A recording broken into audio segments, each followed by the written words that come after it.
How do I reduce belly fat? A question most commonly asked by women who want to battle that stubborn fat around their stomach area, around their abdominals, and are very lost.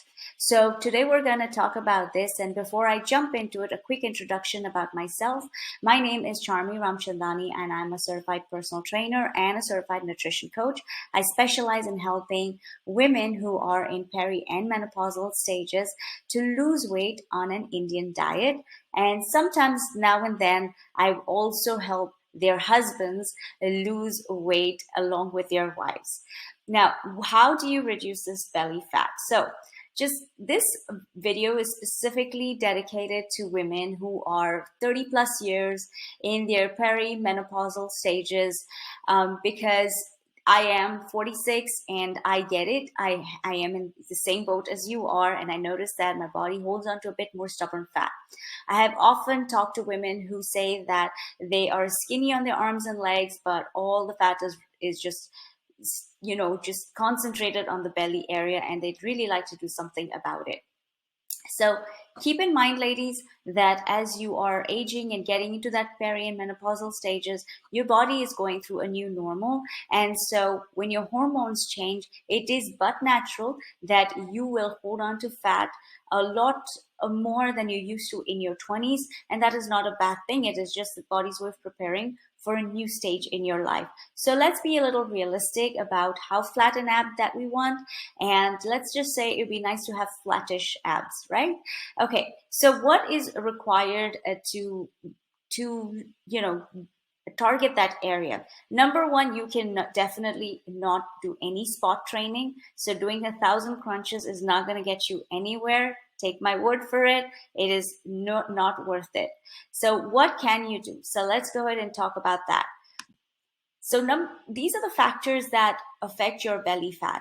And if you'll notice, I have put sleep at the top of the list. This is in that order. Sleep and digestion are at the top of the list, and then followed by strength training.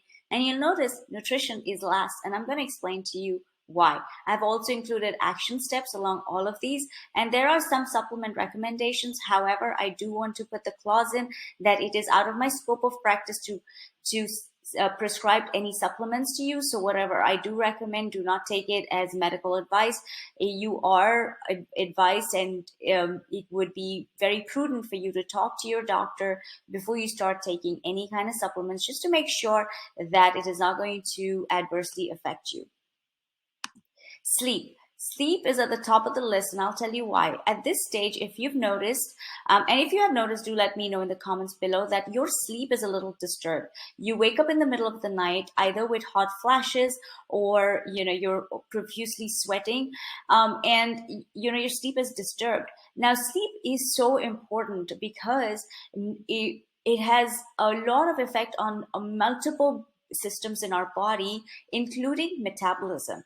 And sleep is a body's way of rejuvenating our internal mechanisms. It is healing us while we are fast asleep, dead to the world. The body is healing because of sleep. So at this stage, if you're noticing that you're waking up disturbed and tired, you're going to be groggy the next morning. And when you're tired and your mind is tired, your body is tired, you're not going to make the best decisions when it comes to eating, because your body goes into that survival mode of keeping you awake. It goes into that mode of making sure you have energy. And one of the fastest modes of energy for the body right away is something that is calorie dense and carb heavy. So we start snacking and looking for things that the body instantly absorbs and wants to eat, and that's when we begin to consume more calories than we would have, and also we consume the calories that are not exactly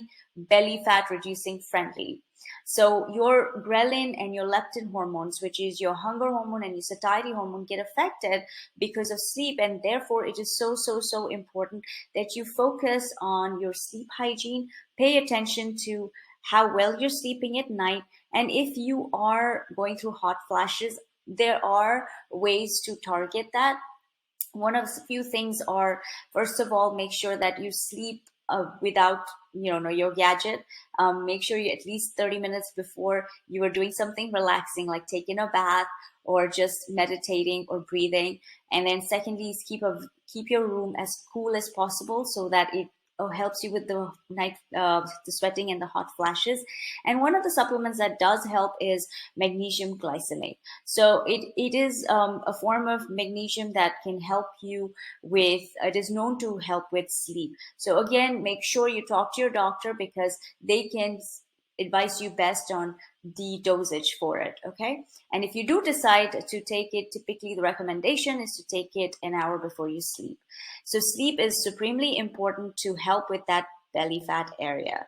Once you have got your sleep going, let's talk about digestion. Digestion, with bloating, constipation, gassiness, all of that comes with being in this new stage that I like to call the queenager stage. Your hormones are all over the place.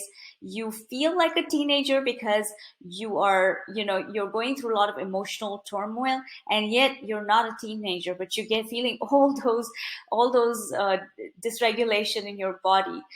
So I like to call ladies in this stage queenagers. And with the hormones help a great deal with gut health. And when you have hormonal imbalances, what happens is it leads to digestive issues. So a lower estrogen and progesterone levels means slower digestion of the food, which can lead to bloating and constipation. So you want to make sure that you focus on your fiber intake. I specifically like to combine a digestive enzyme with a probiotic after at least one meal, and it helps with easing of the digestion. It's not a laxative, but it definitely helps the breakdown of the food. And there are foods that you want to include in your diet that are great pre and probiotics, things like yogurt, kimchi, homemade pickles. Idli is fermented food, so it's great to have in your diet. Garlic, onions, and apples.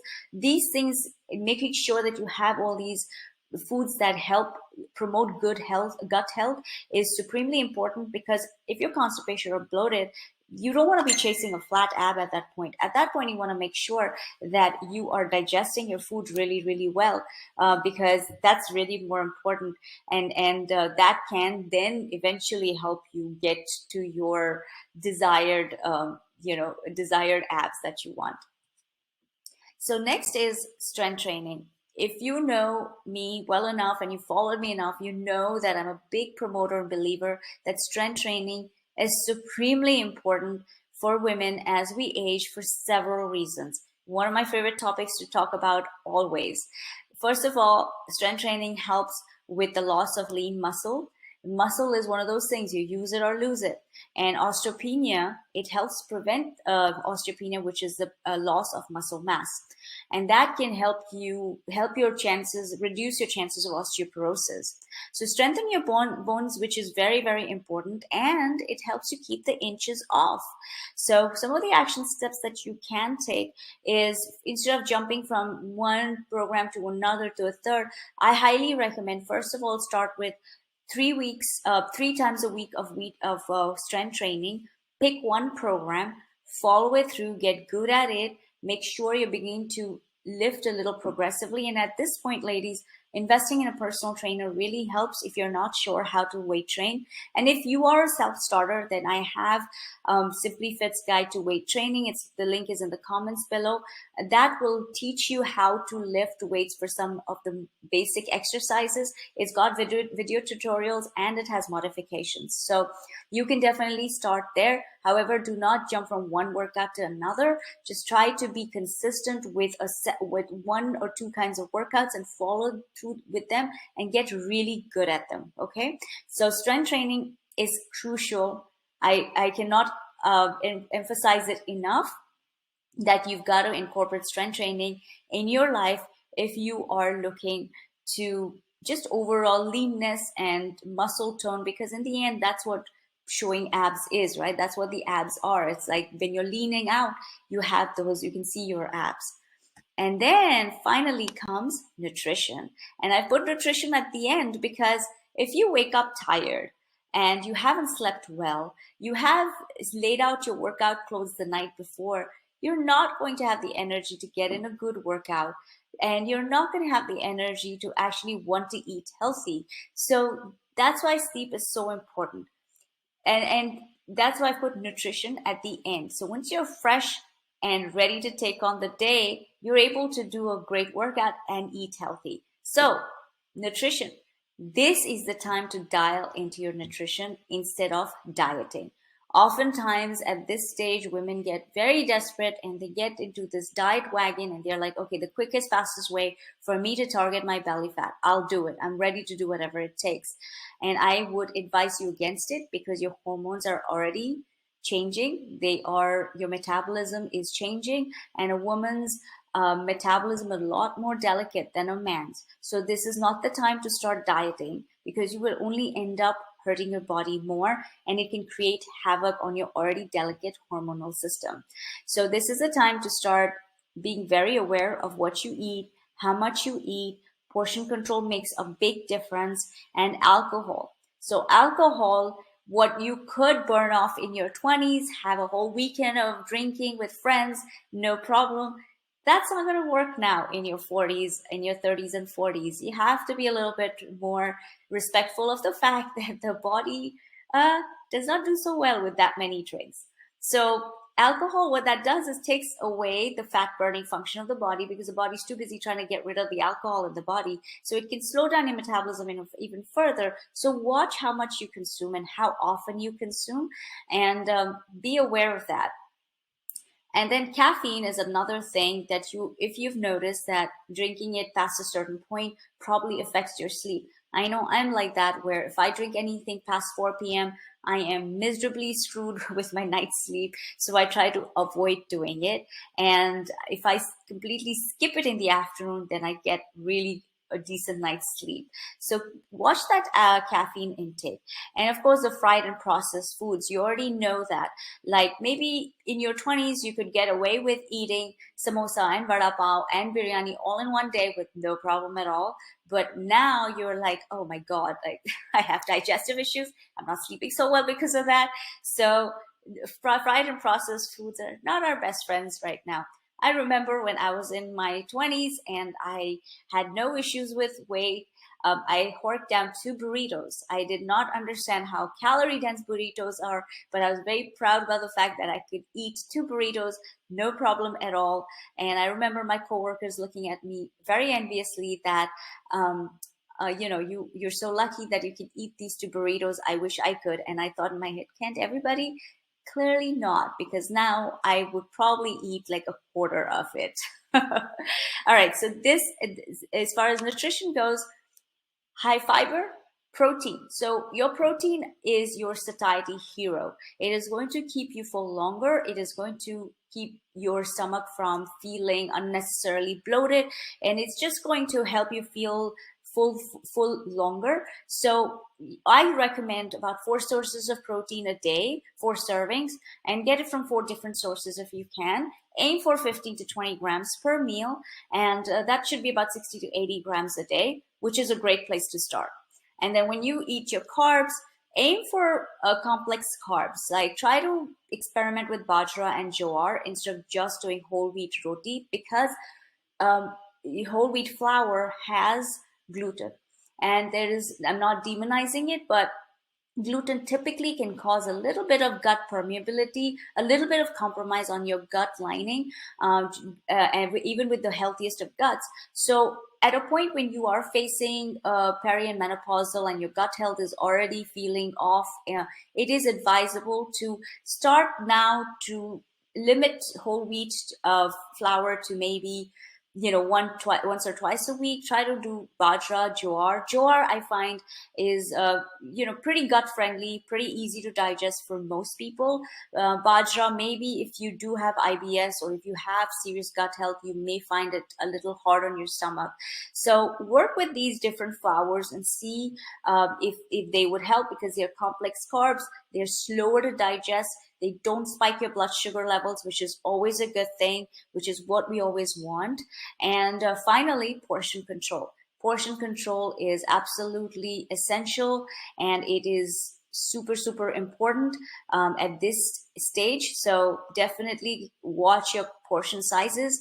if you can either count your calories, calorie counting using MyFitnessPal is one option. And if you don't want to do that, you can also work with a coach to learn how to do, how to eat on intuitively eat and build healthy habits so that you understand how you're eating, why you're eating. And this portion is what my program really focuses on. We don't count calories on my program, not for any other reason except that it's just that I have seen that the ladies I work with who are working full-time jobs or busy moms or stay-at-home moms have a million things going through their head. They're like, the last thing I need is to be counting calories. So we try to not count calories on my program. Not that there's anything against it. It's a great tool. So these are the things that will help you in terms of getting your flattish abs, right? So keep in mind sleep, digestion, strength training, and nutrition. Now here I want to share a really quick transformation of myself that I went through. These are the washboard abs on my left. This is when I competed in a physique competition, and this is my transformation from the time when I first started the prep and to D-Day, the day I competed. And as you can see, I had dropped a ton of body fat percentage. And I will tell you this, I am a lot happier right now because I get to eat everything in moderation. And I enjoy a drink or two every now and then. When I was trying to chase those flat abs, I could not eat dessert and I could not enjoy alcohol. It was worth it though, because I was doing it for a reason. It was temporary. It was for a competition. But yes, it was definitely nice to see those washboard abs. I often see it and I'm like, that was nice, but I'm good where I'm now. And this is, yeah, I think everybody should shred at least once in their life and then never do it again. All right, ladies, one final thing. Sleep, digestion, strength training, nutrition, all of that is great, but none of it matters. None of it matters if you're not building healthy habits to incorporate all of these in your daily life. You could easily get excited after this presentation and say, okay, I'm going to start working out 3 times a week. I'm going to start eating jowar and bajra, and I'm going to also start taking probiotic. And I guarantee you're going to last 2 weeks. And after that, you're going to crash and burn. It's super important that you start slow, you start small, because remember that your weight loss is meant to happen while you're living your life. So life will throw you curveballs. The best thing to do is to take small steps and the low-hanging fruit, things that are easy to accomplish, and then move on to bigger challenges, kind of like a game, like those levels that you have in a gaming, in a video game, kind of like that. Start slow, start easy, and then go up a notch. Or you could do the easy thing of hiring a coach to help you stay accountable and help you through all of this so that you can see the inches reduce off your waist. So we currently have positions open. All you have to do is talk to us, and no strings attached. If nothing else, we can talk you through what you're thinking and see if the program is a good fit. So I hope this presentation was useful. If it was, please go ahead and leave me a comment below. And if there's any questions that you have about this, I'm happy to answer them. Have a great day. Thank you.